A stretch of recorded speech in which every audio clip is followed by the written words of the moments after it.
നമുക്ക് അതിന് ഏറ്റവും പ്രധാനം എനിക്ക് തോന്നുന്നു കേരള ഇന്ത്യയിൽ വലിയ സംസ്ഥാനം മുതലെടുത്തു കഴിഞ്ഞാൽ ഇന്ത്യയിൽ ഏറ്റവും കൂടുതൽ ലോക്സഭാ സീറ്റുള്ള സംസ്ഥാനം 80 സീറ്റുകളുള്ളത് ഉത്തർപ്രദേശാണ്.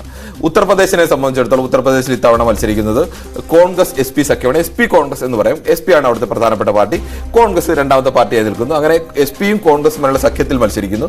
BJP അവിടെ ഒറ്റയ്ക്ക് മത്സരിക്കുന്നു. മായാവതി കഴിഞ്ഞ തവണ 10 സീറ്റ് മായാവതിയും SP-യും കൂടി സഖ്യത്തിലായിരുന്നപ്പോൾ 10 സീറ്റ് ലോക്സഭാ സീറ്റ് നേടിയ പാർട്ടിയാണ് BSP.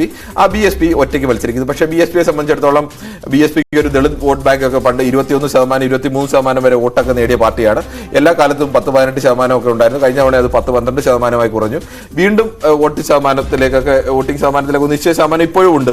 പക്ഷേ BSP അങ്ങനെ മായാവതിയോ BSP-യോ അങ്ങനെ ദേശീയ തലത്തിൽ എവിടെയും ഒരു അഗ്രസീവായ റോൾ എടുക്കുകയോ അല്ലെങ്കിൽ അത്തരം ഒരു മുന്നണിയിൽ നിൽക്കുകയോ ഒന്നും ചെയ്യുന്നില്ല. ആ പാർട്ടി തന്നെ ഏകദേശം പറഞ്ഞാൽ ഇപ്പോഴും നമുക്ക് എഴുതിത്തള്ളാനാവില്ല എന്ന് പറയുമ്പോൾ പോലും ഉത്തർപ്രദേശിലെ ഒരു പ്രധാന മുന്നണിയിൽ നിന്നുകൊണ്ട് നയിക്കുന്നത് അങ്ങനെ ആയിരുന്നില്ല മായാവതി നിന്നുകൊണ്ട് നയിക്കുകയും ചെയ്തിരുന്നത്.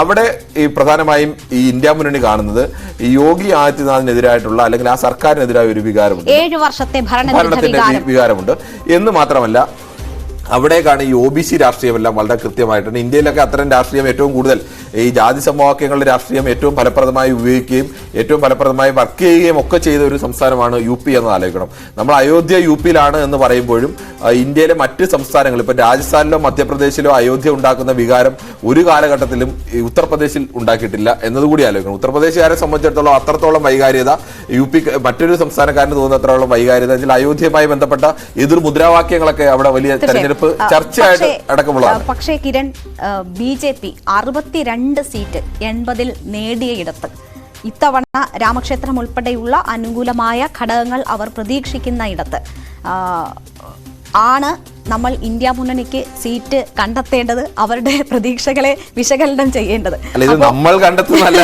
ഇത് ഇന്ത്യ മുന്നണിയെ സംബന്ധിച്ച് ഇന്ത്യ മുന്നണി കണ്ടെത്തുന്ന പ്രതീക്ഷകളാണ്.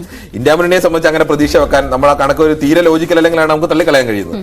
ഇന്ത്യ മുന്നണിയെ സംബന്ധിച്ച് അവർ ഇത്തവണ അവിടെ UP-യിൽ കാണുന്ന 25 മുതൽ 40 സീറ്റ് വരെ എന്നുള്ളതാണ്.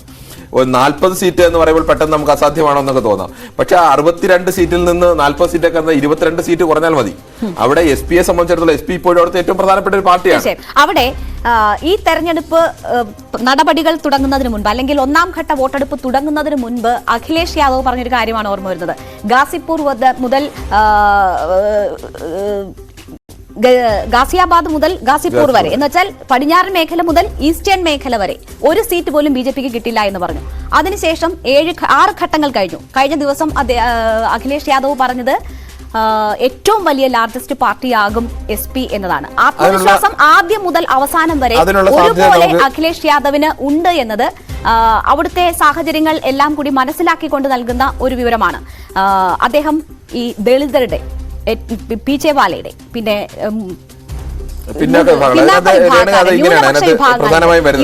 ഇവരെ ലക്ഷ്യമിട്ടായിരുന്നു അദ്ദേഹത്തിന്റെ പ്രചരണം മുഴുവൻ നടന്നത്. അതിനകത്ത് പ്രധാനമായും വരുന്നൊരു വിഷയം SP അധികാരത്തിലേറുന്ന സമയത്തെല്ലാം SP-യെ സംബന്ധിച്ചിടത്തോളം SP-ക്ക് അവിടുത്തെ OBC വോട്ട് ബാങ്ക് ഏറ്റവും നിർണായകം അവിടുത്തെ OBC വോട്ട് ബാങ്കാണ്. OBC vote bank plus Muslim vote bank ആയിരുന്നു SP-യെ സംബന്ധിച്ച് ഏറ്റവും എല്ലാ കാലത്തും SP-യെ ഒറ്റയ്ക്ക് അധികാരത്തിലേറിയ മുലായം സിംഗ് യാദവ് ആയാലും അഖിലേഷ് യാദവ് ആയാലും മുഖ്യമന്ത്രി ആയിരിക്കുമ്പോഴെല്ലാം SP-യെ ഒറ്റയ്ക്ക് UP പോലെ ഒരു വലിയ സംസ്ഥാനത്തെ അധികാരത്തിൽ എത്തിച്ചത് ഈ വോട്ട് ബാങ്കാണ്. ഈ വോട്ട് ബാങ്കിനകത്ത് ഇപ്പോഴും ഈ വോട്ട് ബാങ്കിൽ അങ്ങനെ ഇടയ്ക്ക് ചില ഇടിവുകളൊക്കെ ഉണ്ടായി. ഒരു ഹിന്ദു ഐക്യം ഒക്കെ വന്നപ്പോഴേക്കും അവിടത്തേക്ക് OBC വോട്ട് ബാങ്കും അപ്പർ കാസ്റ്റും എല്ലാം ചേർന്ന് BJP-ക്ക് വോട്ടിന്റെ ഒരു അവസ്ഥയുണ്ടായി. പക്ഷേ ഇപ്പോൾ വീണ്ടും ആ OBC വോട്ട് ബാങ്കുകൾ BJP-യിൽ നിന്ന് ഒരു പരിധിവരെ അകലുന്ന അവസ്ഥയുണ്ടാകുന്നു. ആ OBC രാഷ്ട്രീയം അതിശക്തമായ രീതിയിലേക്ക് ഉയരുന്നു. അത് പ്രയോജനപ്പെടുത്താനുള്ള ശ്രമങ്ങൾ കൃത്യമായി അവർ നടത്തിയിട്ടുണ്ട്. സെൻസസ് ഉൾപ്പെടെയുള്ള വിഷയങ്ങൾ എടുത്ത് ഇടാനും ആ ഒരു അജണ്ടയിലേക്ക് മറ്റു പാർട്ടികളെ കൊണ്ടുവരാനും കഴിഞ്ഞത് ഇന്ത്യ മുന്നണിയെ സംബന്ധിച്ച് വലിയ നേട്ടമാണ്. കാരണം മറ്റുള്ളവരുടെ അജണ്ടയിലേക്ക് ഇവർ പോകുന്നതിനപ്പുറം ഇവരൊരു അജണ്ട സെറ്റ് ചെയ്ത് മറ്റുള്ളവരെ കൂടി കൊണ്ടുവരാൻ കഴിഞ്ഞു എന്നത് ഈ തെരഞ്ഞെടുപ്പിന്റെ സ്ട്രാറ്റജിയിൽ ഇന്ത്യ മുന്നണിക്ക് ഒരു അല്പം എഡ്ജ് നൽകുന്നതാണ്. അവിടുത്തെ ഒരു വിഷയം ഈ അയോധ്യ എന്ന് പറയുന്നത് എത്രയോ കാലമായി അവർ കേൾക്കുന്നൊരു വിഷയമാണ്.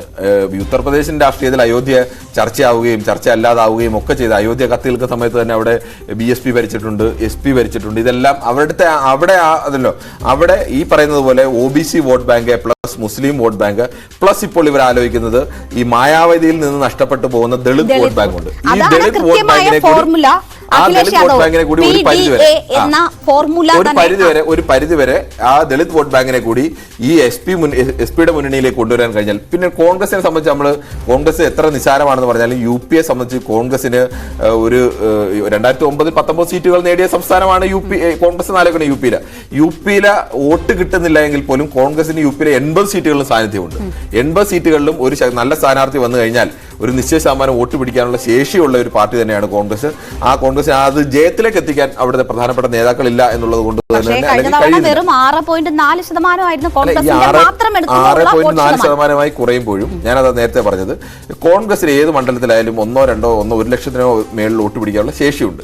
പക്ഷേ ഒരു മണ്ഡലത്തിൽ ജയിക്കുന്നില്ല എന്ന് കണ്ടു കഴിഞ്ഞാൽ ആ സ്ഥാനാർത്ഥി കോൺഗ്രസ് സ്ഥാനാർത്ഥി ജയിക്കില്ല. 4 സ്ഥാനാർത്ഥികൾ മത്സരിക്കുകയാണ്. കോൺഗ്രസിന്റെ ഒരു ഭാഗത്ത് നിൽക്കുന്നു. കഴിഞ്ഞ തവണയെങ്കിൽ 3 സ്ഥാനാർത്ഥികൾ SP BSP സഖ്യത്തിന്റെ ഒരു സ്ഥാനാർത്ഥി BJPയുടെ ഒരു സ്ഥാനാർത്ഥി. ഈ 3 സ്ഥാനാർത്ഥികൾ നിൽക്കുമ്പോൾ ഏത് മണ്ഡലം ഇപ്പൊ കേരളത്തിലായാലും എങ്ങനെയാണ് നോക്കുന്നത്?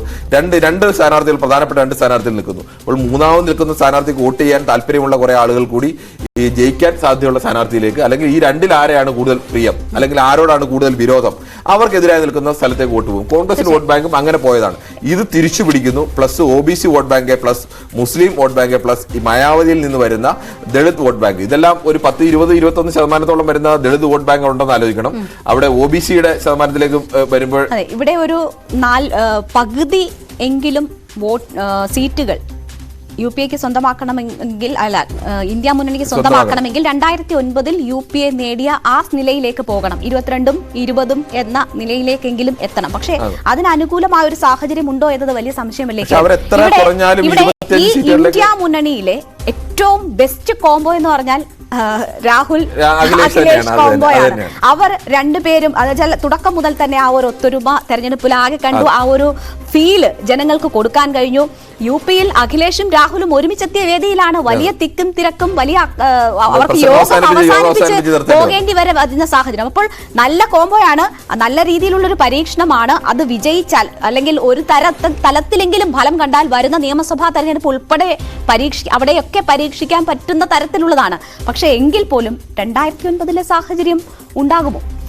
നമുക്ക് ഇത്തരത്തിൽ ഉണ്ടാകില്ല എന്ന് തെരഞ്ഞെടുപ്പിന്റെ ഈ ഘട്ടത്തിൽ നമുക്ക് പറയാൻ കഴിയില്ല. UPയുടെ ഒക്കെ ഒരു പൊതു സ്വഭാവം എന്ന് പറഞ്ഞാൽ UPയിൽ ചിലപ്പോൾ വലിയ കാറ്റടിച്ച് ഒരുമിച്ച് ഒരു പാർട്ടിക്ക് അധികാരത്തിലേറാനും BJP വളരെ നേരത്തെ തന്നെ അധികാരത്തിൽ വന്നിട്ടുള്ള സംസ്ഥാനമാണ്. അവിടെ നിന്നാണ് തിരിച്ച് BSP വരുന്നു, അതിനുശേഷം SP അധികാരത്തിലേക്ക് വരുന്നു, അതിനുശേഷം ആണ് BJP വീണ്ടും അധികാരത്തിലേക്ക് വരുന്നത്. അപ്പോൾ അവിടെ ഒരു തിരിച്ചൊരു കാറ്റുണ്ടായി കഴിഞ്ഞാൽ അവിടെ ഇവർ കണക്ക് കൂട്ടുന്നത് ഇപ്പോഴും 40 സീറ്റ് എന്ന് പറയുന്നത് എനിക്ക് തോന്നുന്നു അവിടെ ഒരു കാറ്റുണ്ടായാൽ പോലും അതൊരു ന്യായമായ സീറ്റാണ്. 25 മുതൽ 40 സീറ്റ് വരെ എന്നാണ് പറയുന്നത്.